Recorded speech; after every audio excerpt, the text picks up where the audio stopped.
The high achiever's identity trap, why this hurts so much. If you've ever hit a goal on Friday and felt worthless on Monday, you're in the identity trap. The trap sounds like this. If I perform, I'm enough. If I slow down, I disappear. It works short term. You push harder, you overdeliver, you get the hit. But your brain quietly learns a rule: love is least, not owned. That rule is unsustainable. The thing most people miss is the mechanics. When your worth rides on output, your motivation shifts toward extrinsic drivers: scores, status, praise, avoidance of shame. That can work for routine or compliance tasks, but research shows it undermines creativity, persistence, and long-term engagement once rewards or pressure are removed. This clicked for me when a client hit 3 promotions in 4 years and still felt like a fraud. Their performance went up, their joy didn't. Because the scoreboard kept moving. Before we continue, you need to understand the shame cycle. It's simple: set an inflated standard, grind to meet it, feel brief relief, then raise the bar and punish yourself for any underperformance. The more you win, the more you fear losing the identity of winner. So you start self-protective moves, over-prepping, procrastination, self-handicapping, to guard your worth if you fail. It looks like discipline from the outside. It's fear management inside. Now here's where most people mess up. They assume more output is the antidote to anxiety. But anxiety here is a feature, not a bug. In a performance-first culture, everything is scored: likes, views, OKRs, even steps per day. Your life turns into a permanent evaluation. That's the performance society. The audience isn't just at work, it's everywhere all the time. When evaluation is omnipresent and standards are shifting, your nervous system rarely gets to power down. Less offstage, less recovery. The reason this hurts high achievers more is identity fusion. Your roles and yourself become the same thing. I am my results. When a metric dips, you don't think that campaign underperformed. You think I underperformed as a person. That collapse turns normal variance into existential threat. And when everything feels existential, rest feels like risk. So you keep moving to avoid shame. This next part separates beginners from pros. Pros build from self-determination theory's 3 needs: autonomy, competence, relatedness. When these needs are supported, intrinsic motivation and internalized forms of extrinsic motivation strengthen. Curiosity, persistence, creativity rise. When they're thwarted by control, constant judgment, and isolation, you default to controlled motivation. The trap: high achievers often get competence feedback only through external metrics. They lose autonomy to relentless urgency and relatedness to transactional relationships built around output. Your needs starve while your numbers climb. Let me show you exactly how this plays out. Say you crush a quarter. You get praise, a bonus, more scope. Sounds great, but scope reduces autonomy if you can't choose how to execute. Visibility increases evaluation pressure. New stakeholders dilute relatedness into politics. Competence becomes prove it again. Your brain encodes safety equals sprinting. That's a fragile system. Now, common mistake: trying to fix this with better routines. You optimize mornings, stack habits, and still feel hollow. Because you're improving the engine that runs on the wrong fuel. If you remember nothing else, extrinsic fuel burns fast and hot. Intrinsic fuel burns steady and clean. You need a fuel switch, not a speed boost.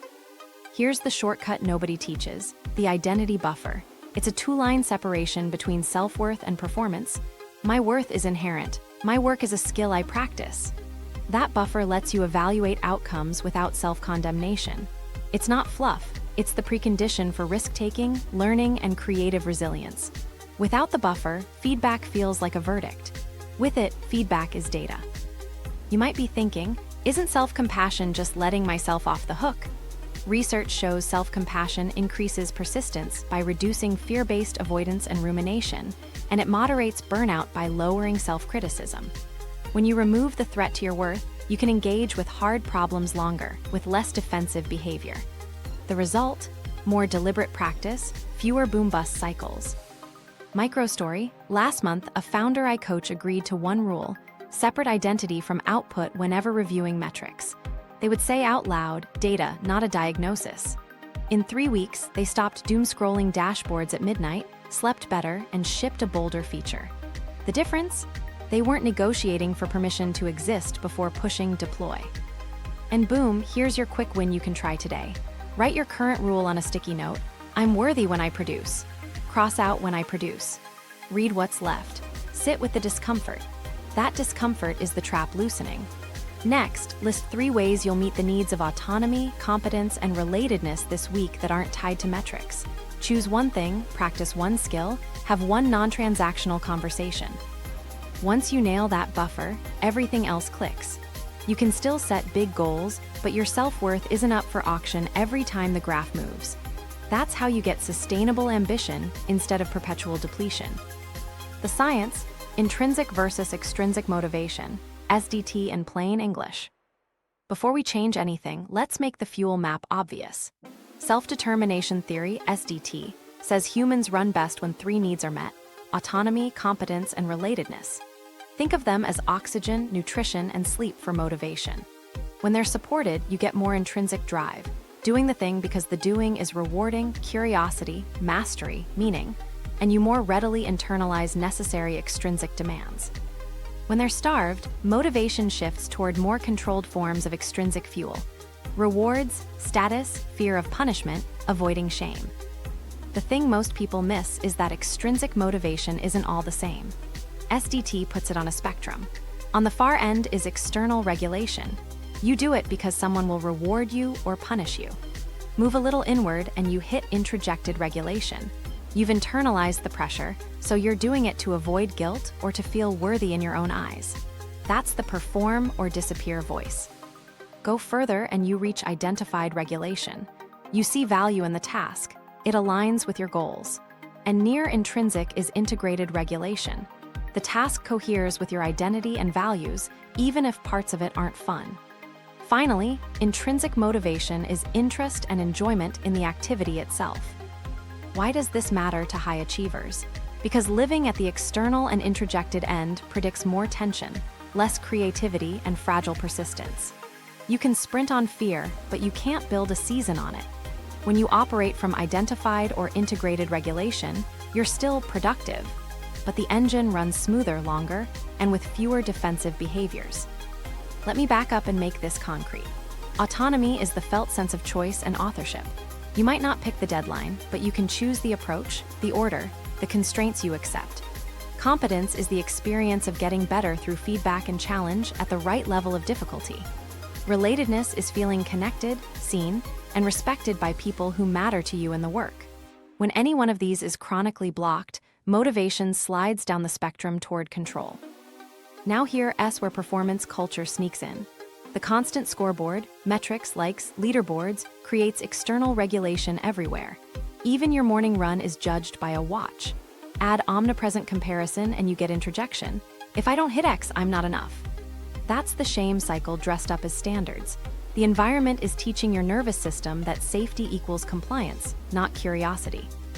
The reason SDT is so useful is it gives you a diagnostic. Feeling stuck? Check autonomy. Do I have meaningful choice? If not, can I create micro-choice, sequence, method, boundaries? Check competence. Is this too hard or too easy? Can I add training wheels or increase the challenge slightly to hit that sweet spot? Check relatedness. Am I doing this with or for people I actually care about? Can I add a quick touch point that makes the work human again? Here's the shortcut nobody teaches. You don't have to love the whole task to access intrinsic fuel. You only need to shift the regulation one notch toward internalization. Turn I have to into I choose to because. That moves you from external to identified. Attach the task to a value you endorse, craft, service, learning, and you move toward integrated. It won't make email thrilling, but it will strip out a lot of pressure and restore momentum. Let me show you exactly how with a quick example. You've got a deck due in 24 hours. External regulation sounds like, my boss needs this or I'm toast. Introjected sounds like, if it's not perfect, I'm a fraud. Identified sounds like, this deck clarifies thinking. Clarity helps the team execute. Integrated sounds like, I'm the kind of leader who communicates ideas simply. Now add autonomy, pick the narrative arc first. Add competence, use a template you've mastered. Add relatedness, schedule a 10-minute check-in with a trusted peer for feedback. Same deadline, different engine. Common mistakes to avoid: chasing intrinsic motivation like a mood. Intrinsic isn't a vibe, it's a byproduct of need support. Also, trying to bribe yourself into flow with ever bigger rewards. That can backfire by crowding out interest. And finally, conflating autonomy with isolation. Autonomy is choice, not doing everything alone. If you remember nothing else, meet autonomy, competence, and relatedness on purpose, and your motivation self-corrects toward the internal end. When you don't, you'll keep compensating with pressure and performance theater. The identity buffer we built earlier lets you do this without tying your worth to the outcome. You can still care deeply about the work. Now it's driven by values and craft, not fear of vanishing when the graph dips. The Performance Society, why your worth feels public. Now let's zoom out to the water we're all swimming in. You're not broken, you're reacting to a culture that turned life into a scoreboard. The Performance Society makes worth visible, comparable, and nearly constant. It's not just quarterly reviews. It's follower counts, likes, read receipts, step goals, sleep scores, and dashboards for everything. The message your nervous system keeps getting is, you're always being evaluated. Here's the thing most people miss. Evaluation used to have boundaries. You'd perform at work, then you'd go off stage. Today, there's no offstage. Technology blurred it. Your inbox is a pocket portal to pressure. Your watch grades your rest.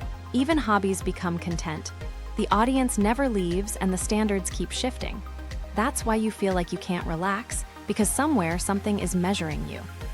Before we continue, you need to see how this warps motivation. When performance is omnipresent, you default to external regulation more often. The environment trains you to chase visible signals because that's what gets reinforced. You post, you get a dopamine hit. You refresh, you brace for judgment. That loop entrenches introjection. I must prove I'm enough. Over time, your sense of self migrates from inside out to outside in. Now here's where most people mess up. They try to out-discipline an ecosystem problem. You set stricter routines, you optimize recovery, but optimization is still performance. The platform still owns your attention. The scoreboard still sets the tempo. You're swimming against a current. Without structural tweaks, you'll keep blaming yourself for stress the system generates. Let me show you exactly how this shows up at work. Ambiguous goals plus real-time analytics equals permanent uncertainty. You're evaluated on outcomes you partly control, through metrics that lag, in a context that rewards visibility more than value. So you shift from doing the work to performing the work, updates, optics, responsiveness theater. It looks productive. It drains autonomy and relatedness. Your SDT needs starve in plain sight. The game changer nobody talks about is evaluation bandwidth. Your brain can only process so much judgment before it flips into self-protection. That's when you start playing not to lose, safe choices, overcorrection, perfectionism. Creativity drops because exploration feels dangerous under constant surveillance. Remember, intrinsic motivation needs a sandbox, room to try, fail, and iterate without identity on the line. The Performance Society shrinks the sandbox to a tightrope. Microstory, a designer I coached kept shipping safe iterations. Not because they lacked skill, but because every concept review was live-streamed to a crowded Slack with emoji scoring. We moved reviews to small groups, turned off reactions, and delayed public sharing until version 3. Within 2 cycles, risk-taking returned. Same talent, different stage. Autonomy and relatedness back online, competence rediscovered through practice, not performance. You might be thinking, but my industry runs on metrics. True. The fix isn't abandoning measurement, it's reclaiming where, when, and why you're measured. Boundary your audience. Create offstage zones, private drafts, untracked sprints, no analytics windows. Delay exposure until you're ready for constructive feedback. This isn't hiding, it's gardening. Seeds don't sprout under stadium lights. Common mistakes to avoid: mistaking transparency for accountability. Radical visibility sounds noble, but if everything is public, people optimize for optics. Next, conflating speed with value. Real expertise often looks slow because it includes exploration. Finally, letting platforms define your priorities. If an algorithm sets your agenda, you risk outsourcing autonomy to code. Here's a practical lever: redefine success criteria upstream. Tie outcomes to identified values, craft, clarity, service before you open a dashboard. Then schedule evaluation intentionally, not continuously. Weekly review beats daily refresh. Add a human buffer, a trusted peer review before the public one to satisfy relatedness and calibrate competence safely. Those 3 moves expand intrinsic fuel even in a metric-heavy context. If you remember nothing else from this section, The performance society hijacks attention and compresses identity by making everything a performance. Your counter is design. Design moments with no audience. Design feedback that feeds competence, not anxiety. Design relationships where you're more than your latest graph. And one quick win you can try today: turn off 3 non-critical notifications, hide like counts for a week, and move 1 review out of a public channel. Then, write a 50-word why for your most important task, identified regulation on paper. You'll feel your system exhale. That's not laziness. That's oxygen for intrinsic drive. Self-worth theory, the failure avoidance loop. Before we shift into solutions, you need to see the engine under the shame cycle, self-worth theory's failure avoidance loop. It explains why smart, driven people do self-sabotaging things right when it matters most. The loop starts with a fragile contract. My value equals my wins. Under that rule, failure isn't data, it's humiliation. So you organize your behavior to prevent failures from touching your identity. Here's the loop in plain English. First, you raise the stakes. This has to be perfect. That spikes anxiety. Second, to escape the threat, you adopt protective strategies, overprepping, procrastination, last-minute sprints, or setting absurd goals. Third, whatever happens, you protect your narrative. If you succeed, you're safe for a minute. If you fall short, you point to the handicap. I started late, scope changed, didn't really try. That preserves worth but kills growth. Then the bar goes up again, and the cycle repeats with more tension and less learning. The thing most people miss is why these strategies feel rational. If worth is on the line, it's safer to fail with an excuse than to try wholeheartedly and face a clean loss. That's self-handicapping. It looks like chaos, but it's actually a defense of self-esteem. In academic settings, this shows up as perfectionism and avoidance. In leadership, it becomes optics and over-control. Either way, you trade skill development for ego insurance. Let me show you exactly how it surfaces at work. A manager with a big presentation delays drafting the narrative, then pulls an all-nighter. If it lands, they're a hero. If it doesn't, fatigue is the reason identity protected. Or a founder sets a moonshot timeline no one can hit. If they miss, the timeline gets blamed, not their strategy. These aren't discipline problems, they're worth protection strategies. Now here's where most people mess up. They try to fix failure avoidance with harsher standards. More push, tighter timelines, louder self-talk. That doubles down on the threat and strengthens the loop. Pressure may increase output for a moment, but it cements introjected motivation, doing the task to quiet guilt. As SDT research shows, that type of motivation is tense and brittle. Creativity and persistence drop because exploration feels dangerous. Before we continue, you need a simple model to disarm the loop. I use ABCD. Assume worth, build skill, choose exposure, debrief. Assume worth means you predecouple identity. My worth is non-negotiable. Without that premise, your nervous system will keep negotiating. Build skill means you pick the narrowest slice to practice, so competence grows and anxiety shrinks. Choose exposure means you step into measured risk where the feedback is about the work, not your value. Debrief means you extract lessons fast, without moralizing. Here's the shortcut nobody teaches: time-boxed, wholehearted effort. Commit to a 60-90-minute window where you try with no exit hatch, no hedging, no doom scroll, no performative busyness. If you win, great. If you miss, you still win because you get clean signal on your current level. Clean signal is the antidote to self-handicapping. It feeds competence, which reduces anxiety in the next round. Common mistakes to avoid: calling procrastination motivation because the deadline finally moved you. That's adrenaline, not mastery. Treating perfectionism as standards. Perfectionism is fear wearing a suit, and confusing visibility with vulnerability. Oversharing your stress doesn't equal taking a real learning risk. Micro story: an engineer I coached kept saving features with heroic weekend pushes. We swapped heroics for the ABCD loop. They assumed worth before stand-up, scoped a single tricky function, chose a private code review before the team review, then debriefed in 5 minutes. 2 weeks later, they shipped on weekdays, no drama, and took on a gnarlier module. The difference? Clean effort, clean feedback, no identity negotiations. If you remember nothing else, failure avoidance isn't laziness, it's a worth protection algorithm. Replace it by guaranteeing worth upfront, then designing for skill signals, not ego insurance. That's how you turn every attempt, win or loss, into fuel. Identity Shift 1. From Conditional Worth to Needs-Based Worth, SDT Core.